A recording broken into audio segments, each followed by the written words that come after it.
welcome to the Happy Rant podcast. I am Ted Cluck, joined as always in studio by my good friends and my partners in radio, Barnabas Piper and Ronald J. Martin.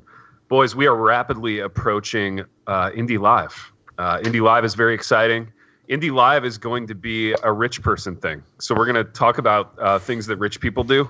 And if you do this, then you will be rich. We'll get to that, rich. But that's the word on the streets. Yeah, you'll probably be rich. Like your kids will get into a great college, and you're going to have an amazing time. That's the one thing we can guarantee about Indy Live. So you're going to get rich person spa treatment because Indy Live takes place March 31st at Soma Church and Day Spa on the northeast side of Indianapolis. It's going to be lavish. It's going to be decadent. Is that the rich side of Indy? That's definitely the rich side. Okay. Yeah, because there's like usually a right side of the tracks and a wrong side of the tracks. I want to make sure that we're on the rich side of the tracks.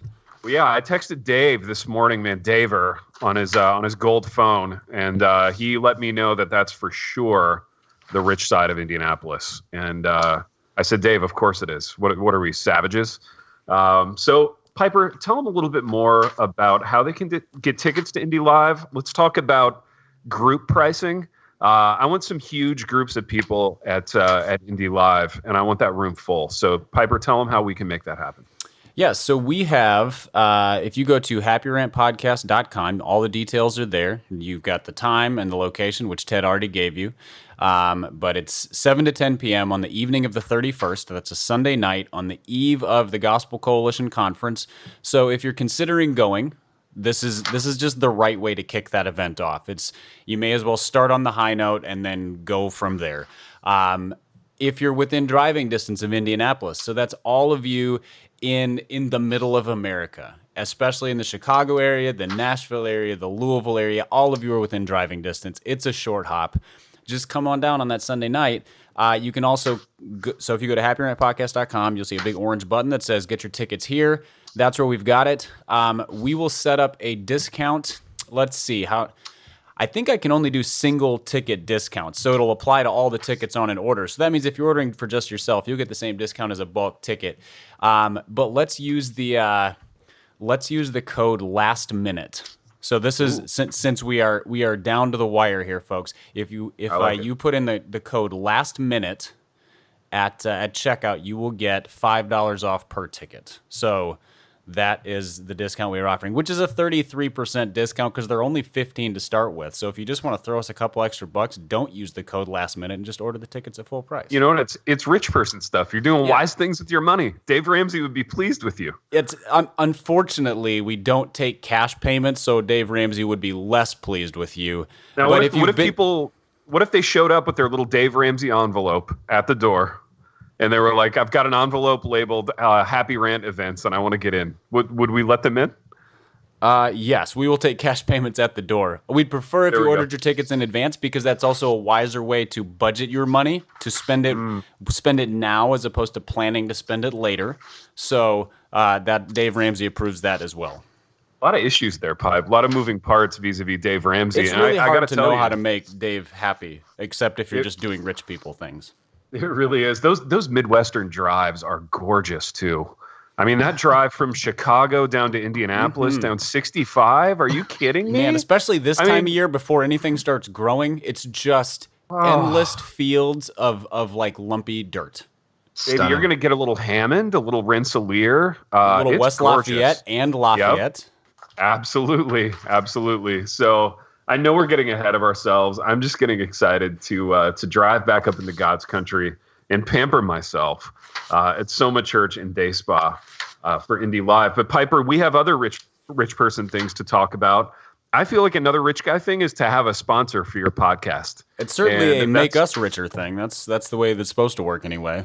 That's right. That's something we've had, and we have a new one, Pipe. So why don't you tell us about our new sponsor? We do. So our new sponsor for the next few episodes is Dwell Bible app. So it's an app for your phone. It's actually an audio Bible app, which I've never really gotten into audio Bibles, but I was talking to some guys at church the other day, and we were talking about just struggles in being in the Word consistently, which is something I think all of us probably have in common if we're human. And a couple of them said that they find audio Bibles really helpful, especially because they have to drive a fair amount for work. And so Dwell is one way to do this, except it's not just a Bible that you jump into and sort of listen to kind of however you want. You can do that, but they have a whole bunch of cool features. So they have 4 different recordings of the Bible in the ESV, so that with different voices, in case you prefer one reader over another, one style over another. They have 44 different listening plans. So that's it's like a Bible reading plan, except it's just audio segments per day. Some of them are thematic. Some of them walk you through books of the Bible. Some of them go through the Bible in a year. So you can kind of find the one that suits your pace, your style, your commute length. They broke it down, and if you listen for about 15 to 20 minutes a day, you can make it through the whole Bible in a year, that's really not that hard considering. I mean, if you're listening to this podcast, that's, 40 minutes. So you just do a third of this on all the other days, and you've made it through the Bible in a year. There you go. So where to go to get this? If you go to dwellapp.io/Happy Rant, you can get a 33% discount off of their annual subscription. So that puts it at $19.99 a year. So that's $1.67 a month. That's cheaper than crappy coffee. So $19.99 a year if you go to that link, dwellapp.io/Happy Rant. So this is not a free app, which makes sense because they've clearly put in a ton of work. They've produced some really high quality stuff for you. So go to dwellapp.io/Happy Rant.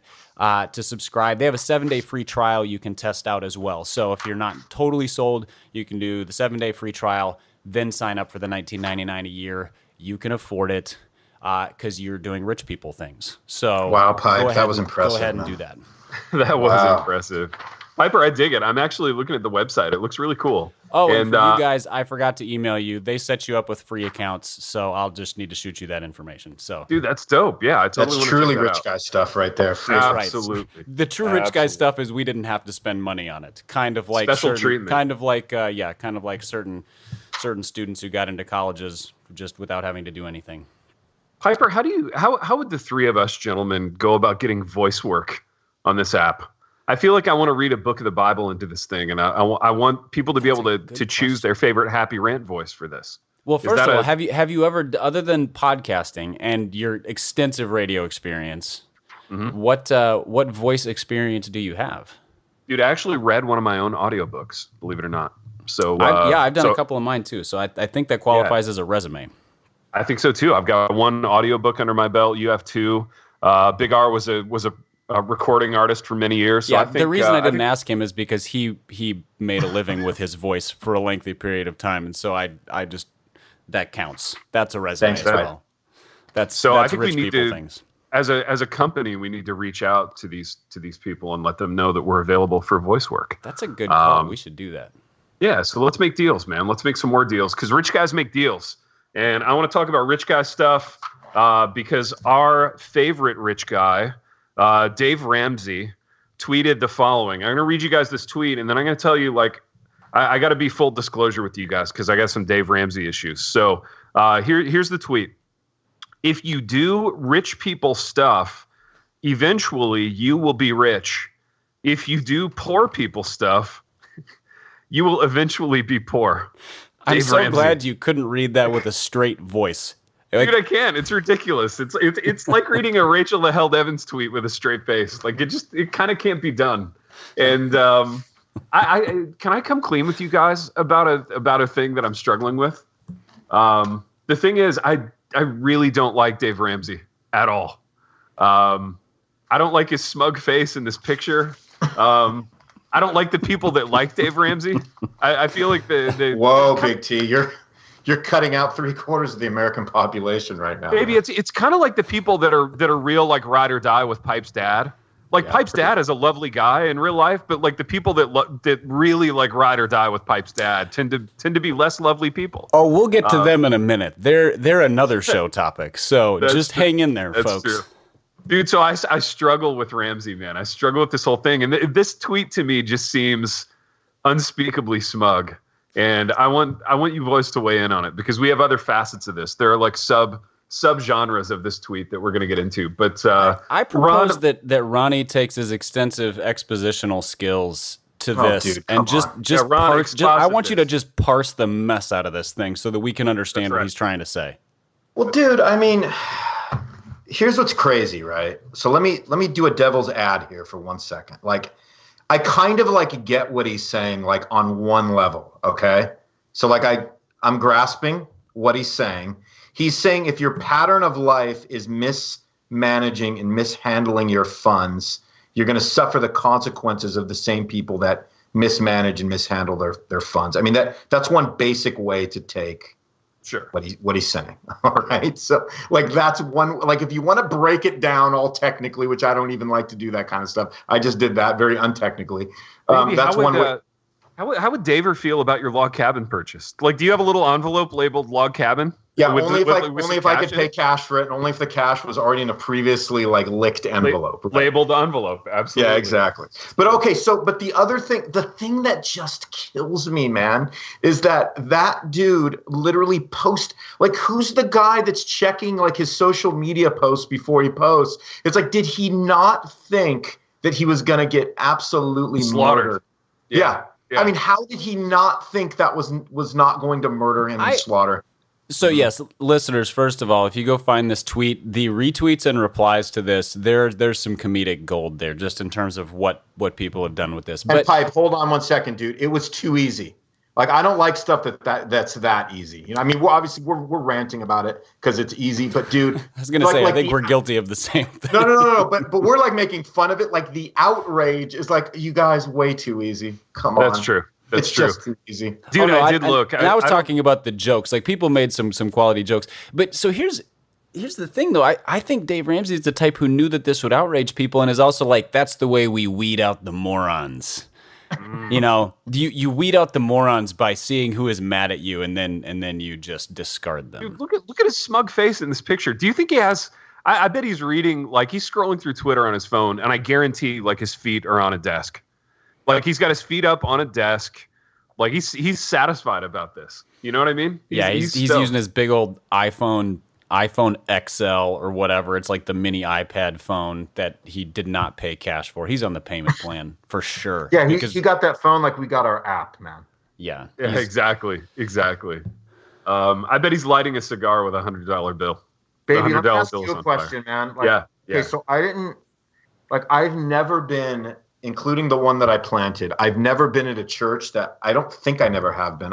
That's pushed Ramsey. So, dude, you obviously have, there's some woundedness going on here. Like, dude, what did Ramsey do to you, man? Give us the backstory on that. Baby, there's hurts. There's deep-seated hurts. There is. Actually, there's not. I think because I grew up in kind of a blue-collar Indiana town, like, I have this, like, gigantic chip that resides on my shoulder anyway, vis-a-vis money stuff. Did you grow up in an Indiana town with a good-looking mama who never was around? Is that where you grew up?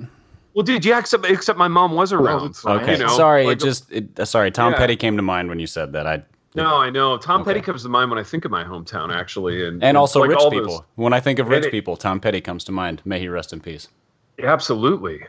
So, yeah, I think like class struggle stuff is just kind of baked in to my DNA a little bit. And also to, like, Taylor didn't help that. Taylor was the ultimate, like, class struggle place for me.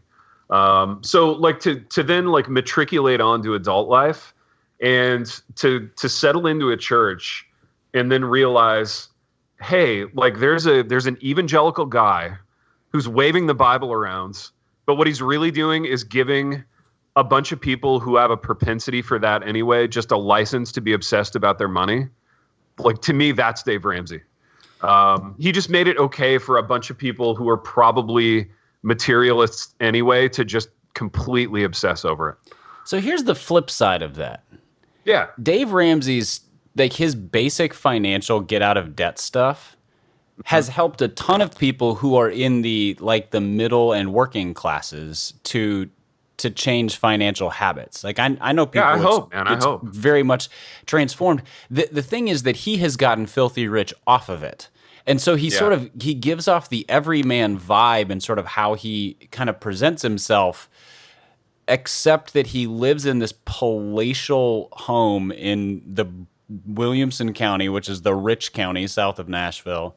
And and so there's this weird, like, he's rich and gives off that vibe and is in that crowd, but he's also, his stuff has been really beneficial to people who have gotten in credit card debt, or, you know, early in their lives, they made dumb financial decisions and they're trying to dig out of a hole, and just kind of helping people practically dig out of it. But it's not that dissimilar from like really good preachers who are really big D-bags. Like you look at it and you're like, I don't quite know how to make sense of this, because they do good things, but also I don't like them at all. Piper, I love how there was no way that DR didn't live in Nashville. Like, oh, dude, absolutely. It's like the prereq of all prereqs for like. It's a land of rich Christians, so that makes sense. But absolutely. what would have been the other options? Like Houston, Houston or Dallas, maybe.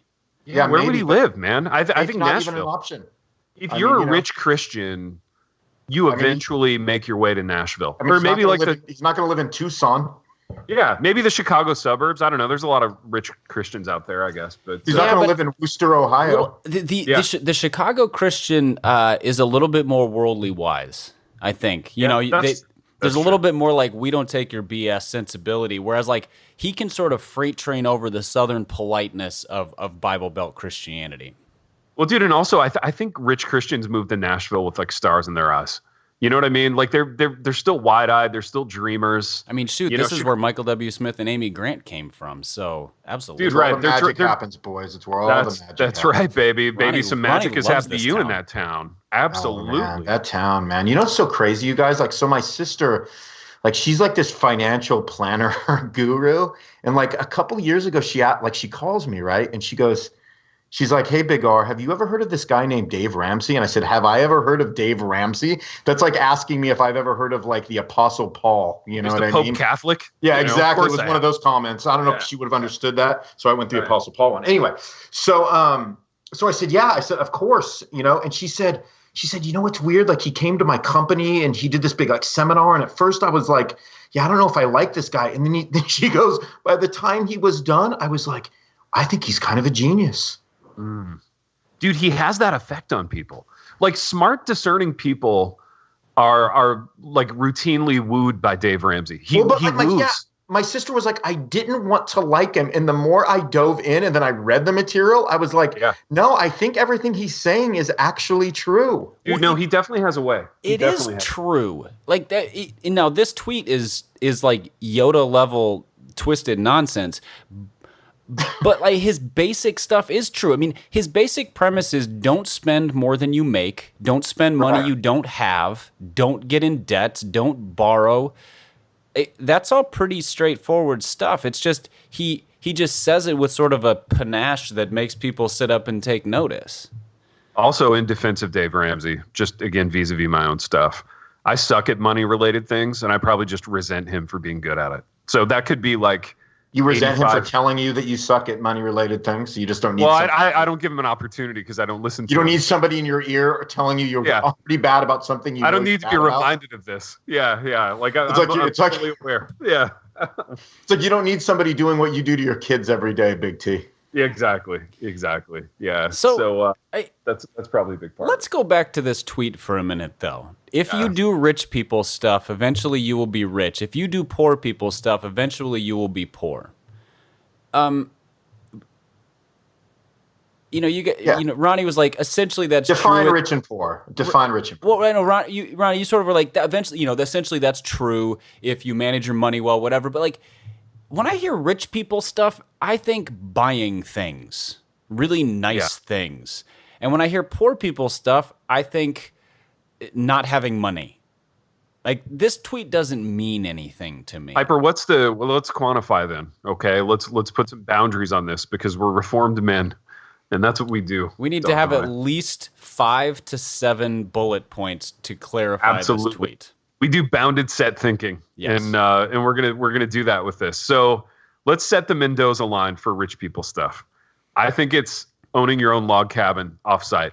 Like, if it's not your primary res, does it have to be a log cabin, or can it be any second home? Ooh, I don't know. Any second home. No, I'm kind of probably any second home. Any second home, but for the purposes of ha-has, let's say log cabin. Right. Okay. So log cabin, parentheses, or equivalent. Log cabin or parentheses, or equivalent. Now, another rich guy thing, Pipe, I think, is trying to throw your money around in such a way that you're influencing things that you normally couldn't influence. For example, money leverage. Money leverage. You're leveraging money. Let's say you have a kid, or I have a kid, and let's say our kids aren't como se dice college material. But we really hypothetically speaking, of course. Hypothetically speaking, but we really want them to go to an amazing college. And we throw some bank, we throw some cashiche at the college, and what do you know? Like, they magically get accepted into school, which is another current event that happens. I was going to say, I feel like maybe I've heard some outrage in the news about rich people doing rich people things to get their kids into college. So, assuming, in light of that, Piper, assuming that we're all rich guys, the three of us, what do you think is the trading on our celebrity, not trading on our money, but trading on our celebrity? What do you think is the highest level of like Christian college we could get our kids into, based only on our collective publishing careers and the Happy Rant? Like Cedarville. Do you think we could swing Cedarville? That's good. Well, here's the thing. I love how you said that with like some measure of disdain in your voice, Pipe. Well, I love how you said it immediately as though you thought of it before. I went to Wheaton, which means I have a certain level of disdain for every other Christian college. That's how we are trained. For sure. We are trained for this, and Ted knows this because he went to Taylor, so he knows how Wheaton students are. Absolutely. Or Wheaton grads. This is hardwired into you guys, man. Yeah. So this is a hard thing. Because here's the thing. So I got into Wheaton because of a certain amount of celebrity by somebody I may or may not be related to. I mean, I qualified, but there were people who got turned down who probably qualified more than I did, except that I'm a second generation Wheaton guy with the last name that may or may not carry some weight there. So I am a beneficiary of this whole thing. So do you think the Piper name could swing your daughters? Like, you know, we're a couple generations removed now.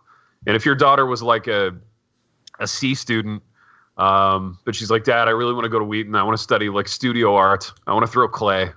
Are you making a phone call? Is she getting in? Man, that's a good question. C student, I don't know. Wheaton does have. I mean, they have minimum standards. If she was if she was a B student, which there aren't very many of who make it at Wheaton, that's not really a thing there. Dude, what about the football players? I'm guessing there's some B students on the football team. There are a few. That's kind of its own thing, though. Yeah, but even there, like my understanding is that coaches at those places get chips, and they get mulligans. If a student reaches minimum standards but would not otherwise be accepted, that a coach can use a chip on them just to gain acceptance. You know, Wheaton can't give financial aid for sports because it's Division III, et cetera. But so yeah, I mean, I might be able to use the last name Cachet. Here's the other thing: the more generations you go in a row at Wheaton, the more likely you are to be accepted. So my daughter being a third generation is even more likely to be accepted than me as a second generation because they love legacy. Legacy means more than money or grades. Pipe, forget your daughters. How about me and Big T? Can you get us in? I think that's all we really Would care you about. Right. If you picked up the phone and you said, you know, my podcast co-host, his son Tristan wants to go to Wheaton. It's his very special dream. Can you do me a solid? Could you get my kid into Wheaton? What are Tristan's grades like? How's he doing? All right. Man, we're really, this is really getting dull. Would Tristan be willing to change his last name to Piper? Temporarily. The fans are having to hear about grade point averages. He might, man. He might. I'll talk to him. I'll ask him about it. It's going to be a bad indie live if this thing descends into this. I'm going to be honest. Tristan Cluck is a way cooler name than Tristan Piper, so he shouldn't change his last name. Also, it's his family name. But to get in it, you know, maybe just hyphenate it like Piper Cluck. Yeah. I think that could work. That'd look good on the back of a jersey too, man. He could be a member of. Didn't Wheaton? Weren't they something before they were the Thunder? They were the Crusaders, and then apparently that was not politically correct, so we became a sound. Yeah, we are a noise. Right. I love that. Well, boys, we've got a lot to chew on here as far as rich guy stuff. Any parting shots here before we move on from Dave? Well, I think we only ended up at like 2 bullet points. We're not really reformed. So we've got log cabins. We've got buying your kids way into college. We've got to come up with a couple other real quick ones. Dude, we're good. I think we're good, boys. Okay, fine. Good. All right. Well, we're 2-point Calvinists then. We're not. Dude, what? Okay, I got another one. We're contrarian. Let's keep that up. I got one more. I got a third point on the Christian rich guy thing. Making some kind of announcement via your church's like closed circuit prayer chain / like the little like kind of half-baked social media thing that your church has. It's usually called like the table or communion or whatever. Making some kind of announcement that you've paid off your house. Some kind of like I paid off my house humble brag. That's a good one. That's a great one. You put like that's a red door on your house. You put a red door on it. That's standard Christian rich guy behavior. I've got another quick one. It is paying for friends to go on vacation with you. Oh, absolutely. So like, you know, hey, you know what? I just like wanted to. It's the charity vacation friendship. That's right. I know you're working really hard, and I just want to bless you with this, brother. You know? Yeah. That whole deal, standard rich Christian guy stuff. All right, I think we've moved into the realm of legitimately reformed systematizing of what rich people things are. We can move on now. I feel better. Systematic rich guy stuff. Yeah. I think Grudem is working on this manuscript actually, so he might be writing a book about business success from a Christian perspective can be our fifth point. I feel like that's a strong rich person thing. That is strong. Can we do that even though we don't have business success? Like I really want to write that book. All we need to do is claim that we have success. It's like being an expert. Yes. Just say it loud enough and you are. Right. It's like being a consultant. I want to write the quintessential tome on being a successful Christian businessman, even though I'm in no way, shape, or form that guy. Let's do it, man. I know we have publishing people listening, so let's make that deal happen. If you're with a publishing house, reach out. We're available for voice work and business books. And here's a working title. You know, those the famous Napoleon Hill book, Think and Grow Rich. We will do Podcast and Grow Rich. That is our working title. Podcast and claim it. Name it on the air and claim it. Which brings to mind something that drifted across my transom this week, boys, which is an image that I saw. I don't know if you guys saw this, but it was a picture of one Frankie Chan, one of our favorite, Christian mega celebrities, Frankie Chan, and he was kind of like broing it up in a picture with Benny Hinn. Yeah, no, he was. Guy. Yeah, Frank Chan. No, that's Frank. So a listener shared this with us and said, "Is this an early runaway, like a runaway win for Heretic of the Year?" Going back to our predictive podcast from a couple months ago, and I feel like it's going to be really difficult for somebody else to surpass Frankie and dude. Were they just at like a conference together? They do conf? Yeah, it was like an on-stage thing somewhere. Oh, all right. Well, that's so it was official, baby, official capacity. This is different than we don't got to cast him into the nether regions of hell. But dude, Piper's dad the had caption of the tweet was something like the Holy Spirit casting out devils, and like Frankie was all on board with this. So it was. I'm looking at it right now. He has his arm around Ben. Baby, Frank and Ben. Can we talk about how good Frankie looks just for a sec? He does look like good. The years have been kind, man. Yeah, Frankie looks. Frank really and Ben, man, it's like the mafia right there. Is what we're looking at. I know, dude. Yeah. Wow. Yeah, you can tell that he really takes self-care seriously. Oh, dude, 100%. Absolutely. Yeah. There have been some spa days in his past. Oh, a lot of indie spa days. A lot of Soma. Every time he gets a spa day, he flies out to Indianapolis, which is where one goes for such care. Well, dude, of course. I mean, yeah, you fly into Indy and just take the Uber to Soma and, kind of forget about your cares and concerns. I mean, it's really fun when you type in Frankie and Benny and then see what comes up in the images on Google. Just saying. It's enjoyable. It's probably image number one, I bet. Yeah, it is image number one. Absolutely. Dude, I love this. So, like, this is more of a real thing than, like, when Piper's dad split, like, a Cinnabon with, the guy from out west in an airport, lobby, and then he was a heretic for a while. Which guy from out west? There's a couple guys who have drawn Judas, some the ire. Colorado guy. The Hawaiian shirt guy. Why am I blanking Rick on Warren? this? Rick Warren. Okay. Oh, Warren, yeah. Yeah. I mean, when you say out west, I'm like Driscoll, MacArthur, Warren, like Rick just Warren. run down the list. I mean, he split like Cinnabons and like Calvin's Institutes with Ricky Dub, man. I mean, that was like something he's like, hey, let's eat together and let me ask you like 20 questions about how reformed or unreformed you are. Exactly. I don't think Ricky Dub passed the test. Did he, Pipe? I don't know. I know that he reads Edwards like annually. He reads the complete works of Edwards annually or something like that. I think Ricky Dub was like, I think that was Ricky Dub's response. I think he was like, I love the doctrines of grace, but don't you dare call me one of those, what do you say, Calvinists? I think is what one of those Calvinizers. Exactly. Boys, speaking of Pipe's dad, little bit of controversy coming out of desiringgod.org this week. What's going on, baby? Baby, the controversy surrounded a movie called Captain Marvel, which I have not seen, and I'm confident that trigger warning for our listeners: the movie starred a woman, so if that offends you, you need to stop listening now. Because it clearly offended the writer at Designer and God. I won't see any movie actually that has a woman in it. Like, it's just kind of a personal boundary that I have. So I just have like. Is that like the Billy Graham rule of movies? Dude, it's a Billy Graham rule of movies. Yeah, if a woman's in it, like, I'm out. I've just got Band of Brothers on a loop at my house. I mean, that's pretty much it. But yeah. So this movie and Dead Poet Society, of course. Yeah. Not a woman within miles of Dead Poet Society.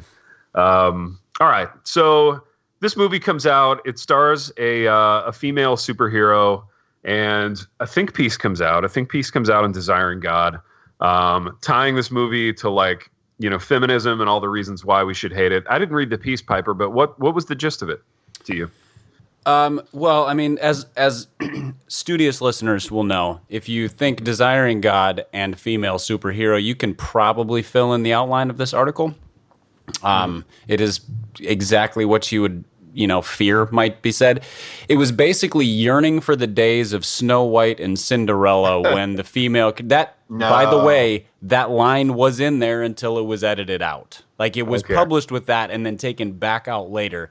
But it was literally pining for the days of the female princess who is helpless and relatively thoughtless and depends on a man to save the day. And it basically was like, is this who you want your daughters to grow up to be? About Captain Marvel, who is a female superhero. Now, and, that was the gist.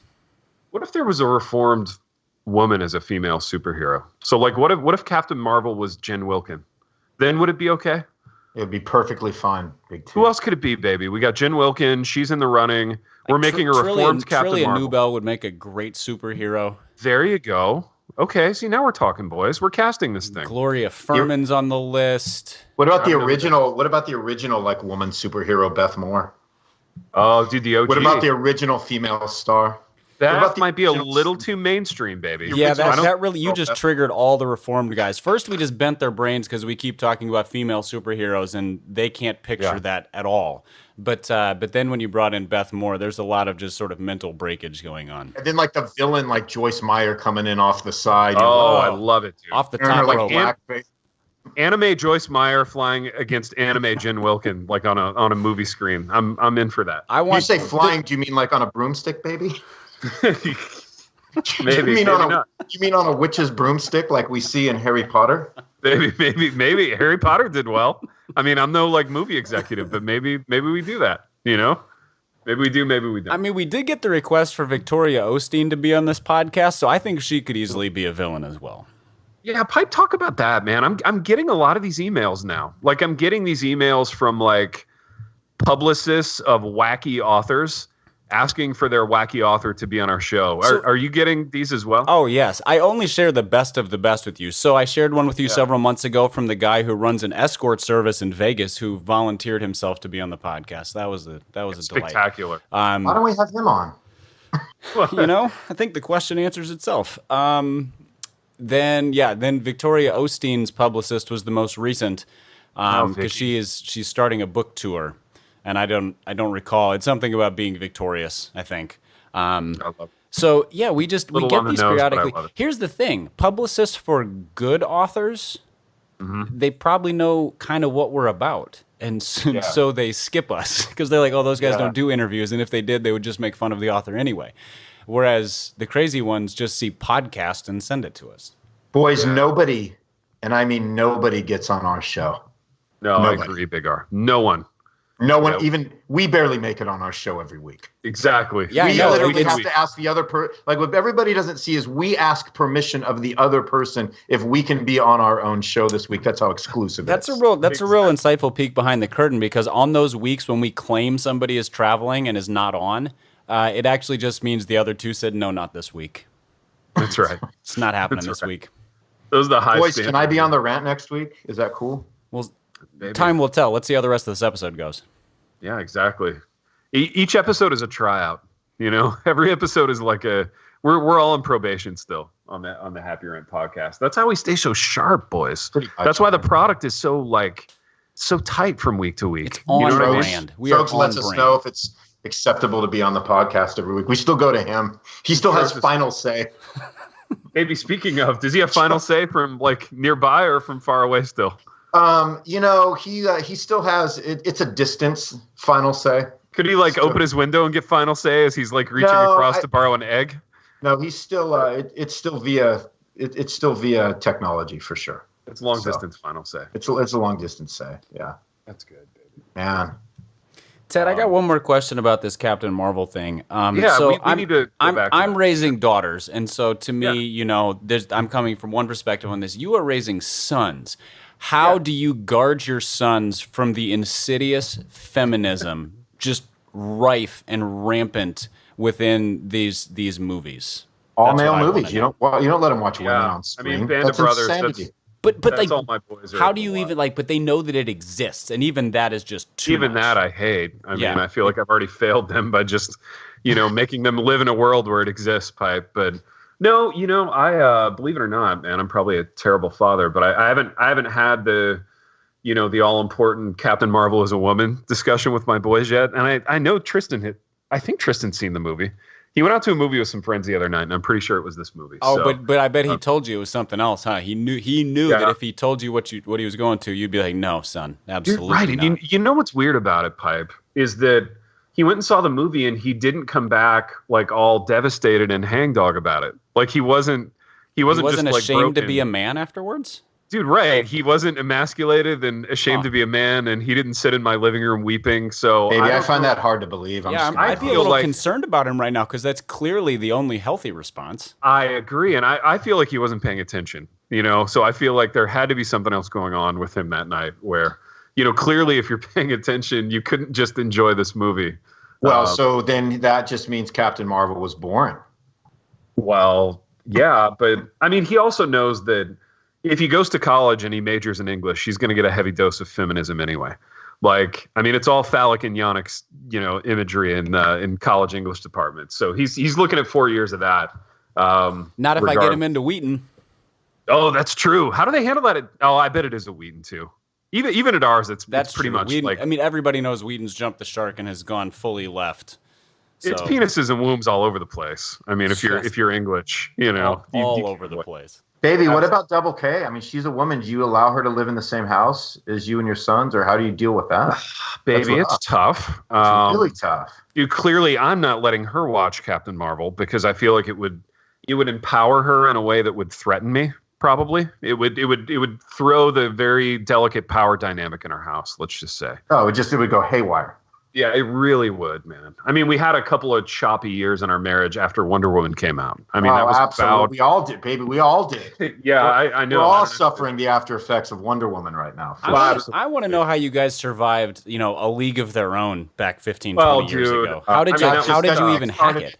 That was like the Kickstarter project for all of this. Yeah. Dude, right. Gina Davis, like hitting home runs. Are you kidding me? I mean, what? So much damage. It was just like months of therapy after that. I mean, I saw that as like a junior hire, and it. I mean, I think it delayed puberty by like 3 years. Like I was just like, I don't think I can do this.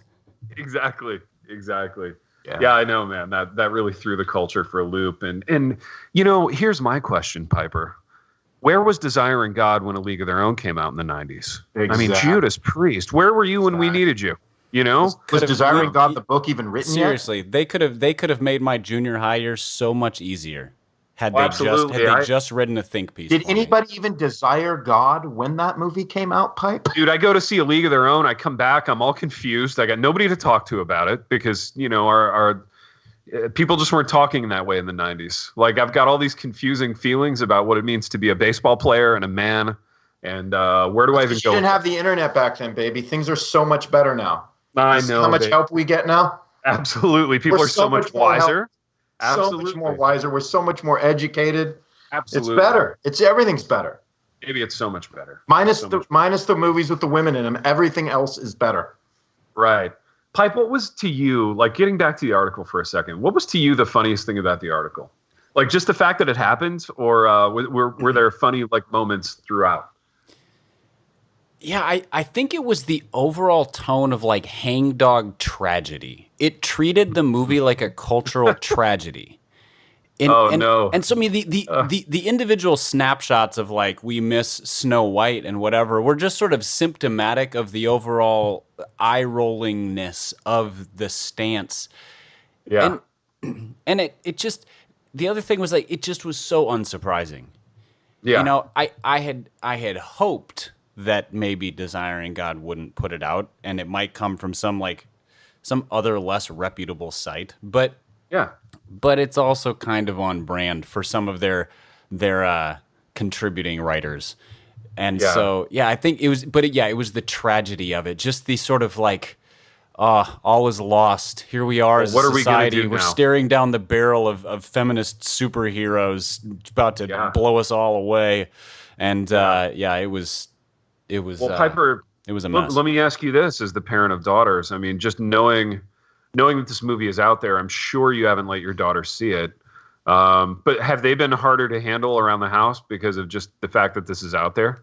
Like, are they walking a little taller in a way that makes you? I can imagine. Yeah, they keep looking me in the eye and things like that. It's really unsettling. They keep wanting to like destroy you. Then they have opinions and they express them, and it's without my permission even.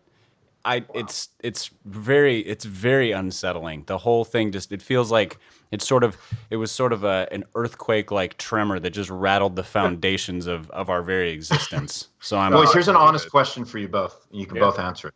So like being a total non-superhero guy in all seriousness, like what is the superpower that Captain Marvel has? And number two, it just seemed like kind of weird that they have like do they have a Captain DC? Do they have like a Captain DC? You know what I mean? Like I don't get the whole Captain Marvel thing. So explain to me like what is her superpower and why is she named after the brand of the comic? Baby, I might know like a tiny bit more about superheroes than you just because I have young boys living in my house, but I probably know almost as little as you. So let's both defer to Piper on this one. All right, Pipe. Lay it on. Pipe, walk us through this. So those are really good questions that I don't totally have answers to because I haven't seen the movie yet. But also because Captain Marvel is the backstory goes deep in the comic books, which I've never read. I just watch the movies because I think they're lots of fun. Basically, what I know is that she is a superhero from another world, or at least like has alien powers from another world in a human body, something like that, and is the one who is likely strong enough to be able to help defeat Thanos, who was the villain who showed up in the last Avengers movie and wiped out half the planet. Oh, spoiler alert. Sorry, everybody. So is she from the planet Egalitaria? And Thanos is from the planet Complementaria. Feminazia, I believe, is the term. Is the planet. You got they're neighbors, but one of them is more extreme. So it's that one. That's the kind of world I hope we live in. Dude, who plays Thanos from our camp? Who's Thanos in this movie? Yeah. Who's Thanos from Thanos is the king of Complementaria. Who plays him? And then I think we know who plays the Queen of Egalitaria, Captain Marvel. Yeah, that's a certainty. I mean, it would have been Driscoll had he stayed in our camp because Thanos is like a big, muscly, loud, larger than life and stronger than everybody guy. So I think like Driscoll is sort of Thanos-y. Yeah, dude, who's in our tribe? Driscoll is that lug from Aquaman, man. Momoa? No way, dude. That's like Momoa heresy. I've got a little Momoa man crush. You do not have a little Momoa man crush. You have an outsized, full blown Momoa man crush. That's like saying I have a little problem with Dave Ramsey. I mean, to be fair, a crush on Jason Momoa is completely defensible. So that's not an insult. I just don't downplay your deep and abiding affection. Oh, exactly. Dude. Not bringing the art guy into that one, are you, boys? Carry on. Yeah, that's true. Carry on. Baby, what's the most mainstream movie you've seen in the last 12 months?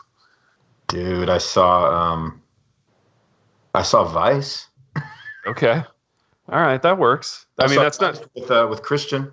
Yeah, Vice is pretty impressive though. I mean, you're not going to lose any hipster friends over seeing Vice. I want to go just a smidge more mainstream.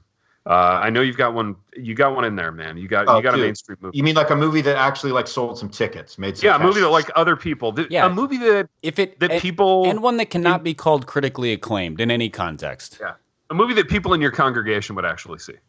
Hey boys, I've told you this before. Big M doesn't like movies, so I hardly ever get to go to movies. She's not a movie fan, so like, I don't really go to a lot of movies. Baby, what do you do at night when you're at these comps and you've like sat through talks all day and you've been to all the little mixers and done all your like networking and visited with publishing guys? Like, don't you ever just like take a little car service to a theater and unwind by yourself? I do what every normal man does. I go straight to bed. Yeah, not often, baby. It just doesn't really work out, because those things, you're up so late. I mean, all you're doing is like, you know what I mean? You're doing all the stuff that people like me do, which is just eat all night and talk. Eat and talk. Yeah. And then when we're done with that, we go to another place and we talk and eat some more. So basically rich people things. Rich people things, precisely. Yeah. That's right. Eat, talk, and make deals. Right. Absolutely. I use my Happy Rant credit card. I charge some things on it. Company card. I hope you're keeping your receipts, baby. Absolutely. That's right. Ted's accountant will want all of them. Oh my gosh, yes, she will. Oh, Piper, that's a story for a different day. I'm really glad you made that joke. That makes me happier, even though the situation is dire. But and I know beyond a shadow of a doubt, if the Happy Rant was literally the last thing on the planet to listen to, she wouldn't be listening. So we can make all the accounts. Is that because it has happy in the name? Because she doesn't strike me as a happy human. Yeah, no comment. Now I'm growing a conscience. This is bad. But yeah, Piper, that's a good one to end on. I feel like we've come full circle as an episode. So I want to re-encourage people to, just think about Indie Live. Think about your Dave Ramsey financial plan, your little envelopes full of cash, because God forbid we be chained to our money. Okay, so the way to financial freedom is to count every dollar and put it in a little envelope. And if that sounds like freedom to you, then we're on the same page. Okay. The other way to financial freedom is to not be burdened by overly much money, which means you can buy tickets freely and feel no guilt whatsoever. So unburden yourself of a little bit of that Ramsey cash. And buy your tickets for Indie Live, because it's going to be a lovely evening. If you've enjoyed this, even a little bit, you're going to enjoy Indie Live so much more. It's going to be a great time. There are no female superheroes involved in it. And and remember to use the code last minute to get $5 off your ticket, which is a 33% discount off of an already great priced item. That's huge. That's some like Ramsey level math right there, Piper. I learned from the best. Piper's well on his way to financial freedom, and you can be too if you join us at Soma Indy for Indie Live on March 31st. Boys, it's good to be back in the studio doing radio with you two gentlemen. We'd had a little hiatus, and I had missed this. So I have enjoyed it. We have wandered to and fro throughout these topics. And until next time, Rachel the Held Evans. The Happy Rant is brought to you by Resonate Recordings. If you go to resonaterecordings.com, you can see the full range of services they offer. So if you're considering starting a podcast, they are the ones we recommend going with. Again, go to resonaterecordings.com to see their prices, to connect with them and ask any questions, and to see what they can do to help you launch, edit, master, and improve your podcast. Again, go to resonaterecordings.com to see what they can do to help you launch and improve your podcast.